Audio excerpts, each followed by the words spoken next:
ಕಲ್ಯಾಣ ಕರ್ನಾಟಕ ರಸ್ತೆ ಸಾರಿಗೆ ನಿಗಮದಲ್ಲಿ ಗೈರು ಹಾಜರಿರುವಂತಹ ನೌಕರರ ಹೆಸರಲ್ಲಿ ಲಕ್ಷಾಂತರ ರೂಪಾಯಿ ಹಣ ಲೂಟಿ ಹೊಡೆದಿರೋ ಆರೋಪವೊಂದು ಕೇಳಿ ಬಂದಿದೆ. ಇಲಾಖೆಯ ಹಿರಿಯ ಸಿಬ್ಬಂದಿಗಳು ಹಣ ಲೂಟಿ ಮಾಡಿರುವುದಾಗಿ ಆರೋಪಿಸಿ ಕರ್ನಾಟಕ ರಾಜ್ಯ ರಸ್ತೆ ಸಾರಿಗೆ ಸಂಸ್ಥೆ ನೌಕರರ ಸಂಘ, ಪರಿಶಿಷ್ಟ ಜಾತಿ ಮತ್ತು ಪರಿಶಿಷ್ಟ ಪಂಗಡ ನೌಕರರ ಕ್ಷೇಮಾಭಿವೃದ್ಧಿ ಸಂಘ ಹಾಗೂ ಇತರೆ ಸಂಘಟನೆಗಳ ಸಂಯೋಗದಲ್ಲಿ ನಗರದ ಹಳೆ ಬಸ್ ನಿಲ್ದಾಣದ ಮುಂಭಾಗದಲ್ಲಿ ಇಂದು ಧರಣಿ ಸತ್ಯಾಗ್ರಹವನ್ನು ಹಮ್ಮಿಕೊಳ್ಳಲಾಯಿತು. ನಿಗಮದಲ್ಲಿ ಗೈರು ಹಾಜರಿರುವ ನೌಕರರ ಹೆಸರಲ್ಲಿ ಲಕ್ಷಾಂತರ ರೂಪಾಯಿ ಹಣ ಲೂಟಿ ಹೊಡೆಯಲಾಗಿದೆ. ನೌಕರರ ಶಿಸ್ತು ಕ್ರಮಗಳನ್ನು ಜರುಗಿಸುವಲ್ಲಿ ತಾರತಮ್ಯ ಮಾಡಿ ಮುಂಬಡ್ತಿಗಳನ್ನು ವ್ಯವಸ್ಥಿತವಾಗಿ ವಂಚಿಸುತ್ತಾರೆ. ಇಂತಹ ಹಲವಾರು ಸಮಸ್ಯೆಗಳು ಇಲಾಖೆಯಲ್ಲಿ ತಾಂಡವವಾಡುತ್ತಿದ್ದು, ಈ ಬಗ್ಗೆ ಹಿರಿಯ ಅಧಿಕಾರಿಗಳಿಗೆ ಎಷ್ಟೇ ದೂರು ನೀಡಿದರೂ ಕೂಡ ಯಾವುದೇ ಕ್ರಮ ಕೈಗೊಳ್ಳುತ್ತಿಲ್ಲ. ಈ ಹಿನ್ನೆಲೆ ಇಂದು ನಾವು ಬೀದಿಗಿಳಿದು ಹೋರಾಟ ನಡೆಸುತ್ತಿದ್ದೇವೆ. ಒಂದ್ ವೇಳೆ ಈ ಕೂಡಲೇ ಎಚ್ಚೆತ್ತುಕೊಂಡು ಕ್ರಮ ಕೈಗೊಳ್ಳದಿದ್ರೆ ಮುಂದಿನ ದಿನಗಳಲ್ಲಿ ಬೀದರ್ ಜಿಲ್ಲೆ ಬಂದ್ಗೆ ಕರೆ ಕೊಟ್ಟು ಹೋರಾಟ ನಡೆಸಲಾಗುವುದು ಅಂತ ಹೋರಾಟಗಾರರು, ಪ್ರತಿಭಟನಾ ನಿರತರು, ನೌಕರರು ಎಚ್ಚರಿಕೆಯನ್ನು ನೀಡಿದ್ದಾರೆ.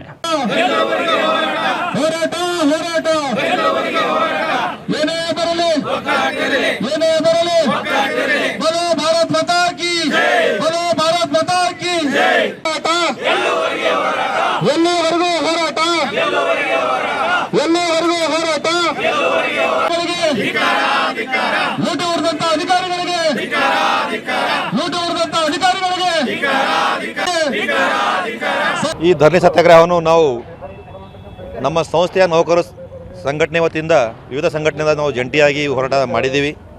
ಈ ಹೋರಾಟ ಮಾಡುವ ಉದ್ದೇಶ ಏನಂದರೆ, KSRTCಯಲ್ಲಿ ಬಹಳಷ್ಟು ಭ್ರಷ್ಟಾಚಾರ ನಡೀತಾ ಇದೆ.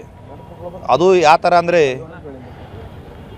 ಕೆಳ ಹಂತದ ನೌಕರರು, ಡ್ರೈವರ್, ಕಂಡಕ್ಟರ್, ಮೆಕ್ಯಾನಿಕ್ಗಳಿಗೆ ಒಂದು ಕಾನೂನು ಮತ್ತು ಮೇಲಿರುವಂಥ ಅಧಿಕಾರಿಗಳಿಗೆ ಒಂದು ಕಾನೂನು ಮಾಡ್ಕೊಂಡಿದ್ದಾರೆ. ಇವರು ಯಾವ ಥರ ನಿಜಾಮ್ ಸರ್ಕಾರ ನಡೆಸ್ತಾ ಇದ್ರು, ಆ ನಿಜಾಮನ ಸರ್ಕಾರ ಎಲ್ಲಿದೆ ಅಂದರೆ ಈ KSRTCಯಲ್ಲಿ ನಡೀತಾ ಇದೆ ಅಂತ ನಾವು ನೋಡ್ಬೋದು.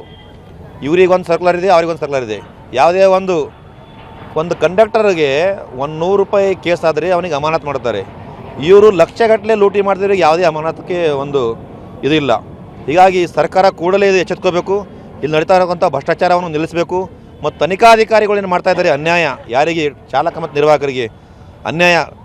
ಏನು ಸಂಸ್ಥೆಯ ಒಂದು ನಿಯಮ ಇದೆ, ಬಾಡಿ ಕ್ಯಾಮ್ರಾ ಹಚ್ಕೊಂಡು ಗಾಡಿ ಹತ್ತಬೇಕಂತೇಳಿ, ಅವ್ರು ಯಾರೂ ಸಹ ಈ ಸರ್ಕ್ಯುಲರ್ ನಂಬರ್ 1590 ಅಂತ ಒಂದು ಮಾಡ್ಕೊಂಡಿದ್ದಾರೆ. ಆ ಸರ್ಕ್ಯುಲರ್ ನಮ್ಮ ಹಿಂದಿನ ವ್ಯವಸ್ಥಾಪಕ ನಿರ್ದೇಶಕರು ಮಾಡಿದ್ರು. ಆ ಎಲ್ಲ ನಿಯಮವನ್ನು ಗಾಳಿಗೆ ತೂರಿ ಇವತ್ತು ಏನಂದ್ರೆ ಗಾಡಿ ಚೆಕ್ ಮಾಡ್ತಾ ಇದ್ದಾರೆ.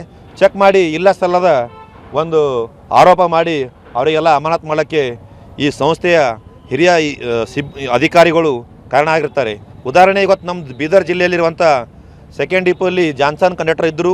ಅವರಿಗೆ ಹಿಂದೆ ನಡೆದಿರುವಂಥ ಸಮಸ್ಯೆ ನಾವು ಮೇಲಾಧಿಕಾರಿಗಳಿಗೆ ನಮ್ಮದು ವ್ಯವಸ್ಥಾಪಕ ನಿರ್ದೇಶಕರಿಗೆ ತಿಳಿಸಿದ್ದೀವಿ. ಇಲ್ಲಿವರೆಗೆ ಯಾವುದೇ ಒಂದು ರೇಟಿಂಗಲ್ಲಿ ಕೊಟ್ಟಿದ್ದೀವಿ ನಾವು, ಅವರಿಗೂ ಯಾವುದೇ ಒಂದು ನ್ಯಾಯ ಕೊಡುವಂಥ ಕೆಲಸ ಮಾಡಿಲ್ಲ. ಹೀಗೆ ಮುಂದುವರೆದರೆ ಬೀದರ್ ಜಿಲ್ಲಾ ಬಂದ್ ಕರೆ ಕೊಟ್ಟು ನಾವು ಈ ಹೋರಾಟ ಮುಂದುವರಿಸಬೇಕಾಗುತ್ತೆ. ನಮ್ಮದೇನು ಬೇಡಿಕೆಗಳು ಇದ್ರಲ್ಲ, ಈ ಬೇಡಿಕೆ ಎಲ್ಲ ಸಂಪೂರ್ಣವಾಗಿ ಒಂದು ವಾರದಲ್ಲಿ ಏನಾದ್ರು ಮಾಡಿಲ್ಲ ಅಂತಂದರೆ ಬೀದರ್ ಜಿಲ್ಲಾ ಬಂದ್ ಕರೆ ಕೊಟ್ಟು ನಾವು ಹೋರಾಟ ಮಾಡಲು ಕಟಿಬದ್ಧರಾಗಿದೆ ಅಂತೇಳಿ ನಿಮ್ಮ ಮಾಧ್ಯಮ ಮುಖಾಂತರ ಹೇಳಲು ಇಷ್ಟಪಡಿಸ್ತೇವೆ.